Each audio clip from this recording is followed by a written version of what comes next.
Ada hadis yang sangat terkenal di kalangan masyarakat yang haus akan ilmu, yaitu utlubul ilma walau bisin, tuntutlah ilmu walau sampai ke negeri Cina. Jika kalian beranggapan negeri Cina itu adalah Tiongkok, kalian harus menonton video ini sampai selesai. Mari kita ungkap negeri mana yang disebut Shin oleh Nabi Muhammad. Benarkah Indonesia adalah kandidat terkuat? Kami rasa apa yang diungkapkan baginda Nabi sangat tepat, mengingat tanah Indonesia yang sangat subur, laut kita yang sangat kaya, ditambah budaya bangsa kita adalah suka hidup dalam damai, hidup rukun dan apresiatif terhadap perbedaan.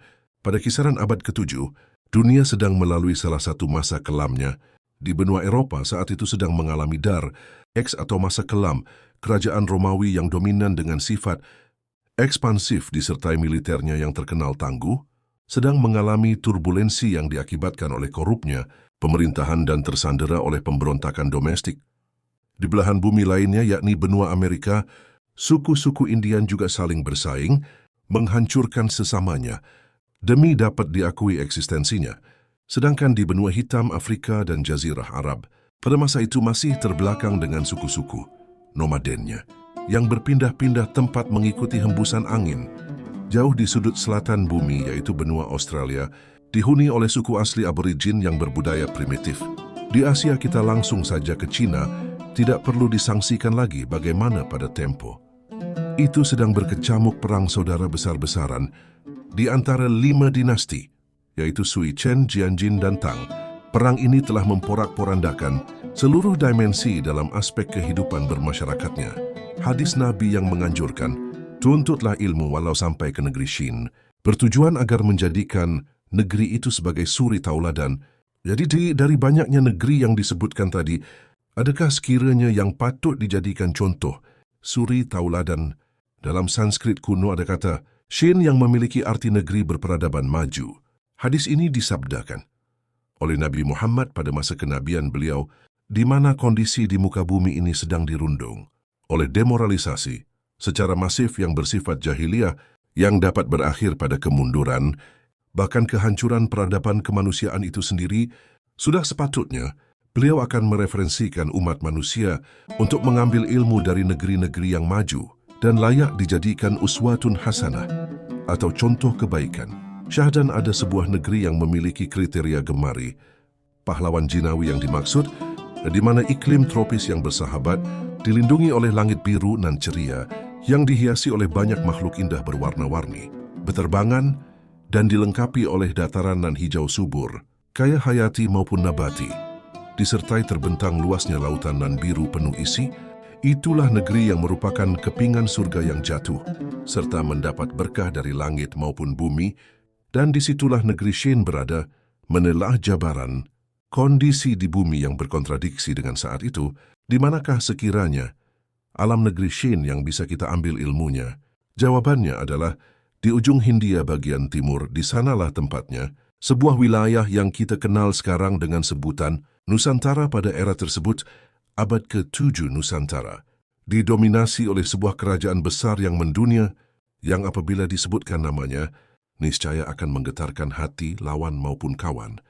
Elok dan permain negerinya, tapi jangan sekali-kali meremahkannya, karena serentak para kesatrianya akan meluluh lantakan para musuh.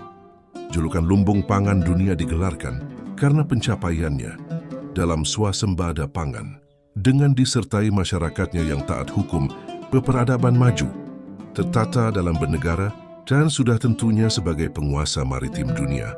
Kerajaan ini dikenal dan terkenal dengan sebutan Kerajaan Sriwijaya, dan era keemasan wilayah negeri Shin ini dilanjutkan oleh Kerajaan Majapahit yang tidak kalah dahsyatnya. Belum lagi jika kita bicarakan masa-masa jauh sebelum keemasan kedua kerajaan itu.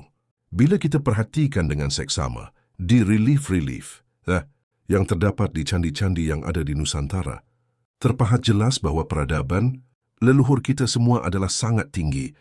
Manusia dari seluruh penjuru dunia datang untuk belajar dan tunduk kepada nenek moyang kita.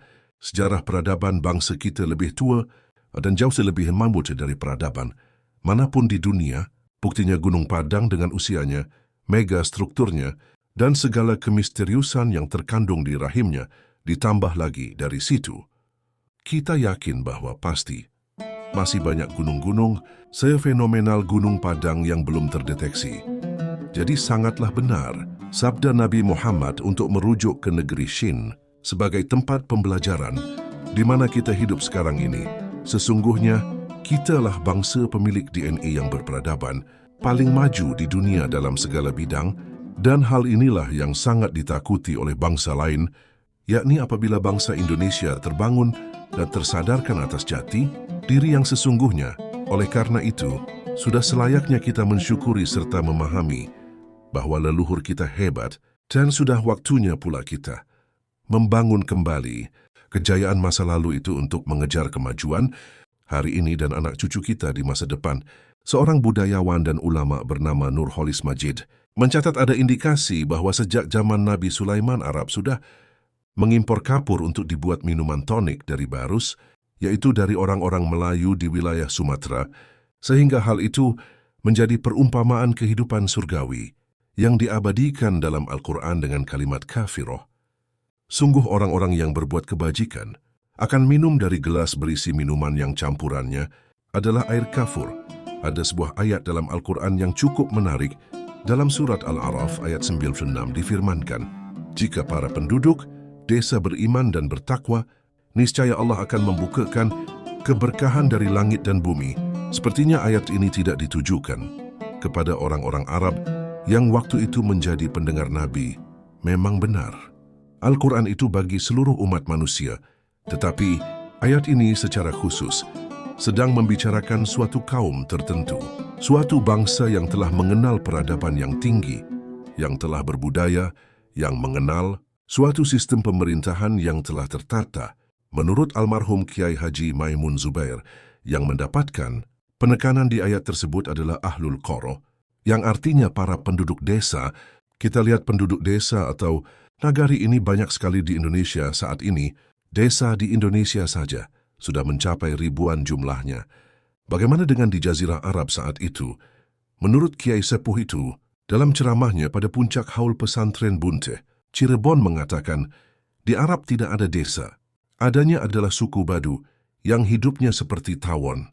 Kalau kepala sukunya pindah, mereka ikut pindah. Makanya ayat ini untuk Indonesia. Jadi jelas pengertian, desa yang menetapkan diri selamanya di suatu wilayah, hukum tidak sama dengan nomaden. Sebuah desa, ini dalam sistem pemerintahan Indonesia, adalah tatanan kemasyarakatan yang diberi kewenangan mengatur dirinya sendiri sesuai budaya setempat. Berbeda dengan kelurahan. Sebuah kelurahan tidak mengatur dirinya sendiri.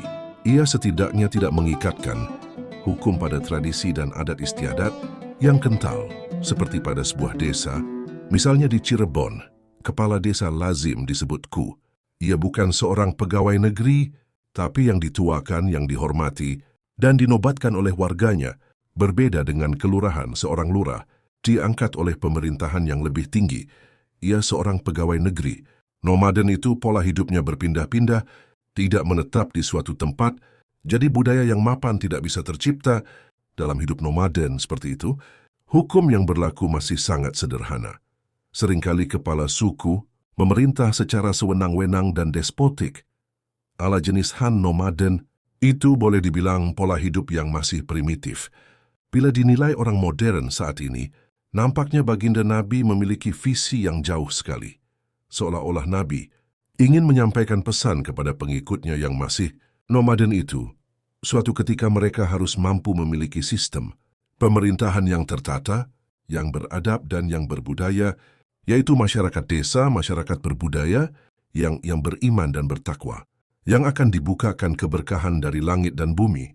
Seperti disebut dalam ayat Al-Quran, kriteria desa seperti itu adanya di bumi Nusantara yang masuk peradaban besar Sin. Kenapa? Karena Nabi sendiri bersabda, belajarlah sampai ke negeri Sin. Amat logis Nabi menganjurkan orang-orang belajar ke negeri-negeri yang maju, yang pantas dijadikan tauladan. Mungkin dalam pandangan Nabi, negeri Sin adalah negeri yang mendapat berkah dari langit dan bumi sehingga pantas dicontoh oleh para pengikutnya.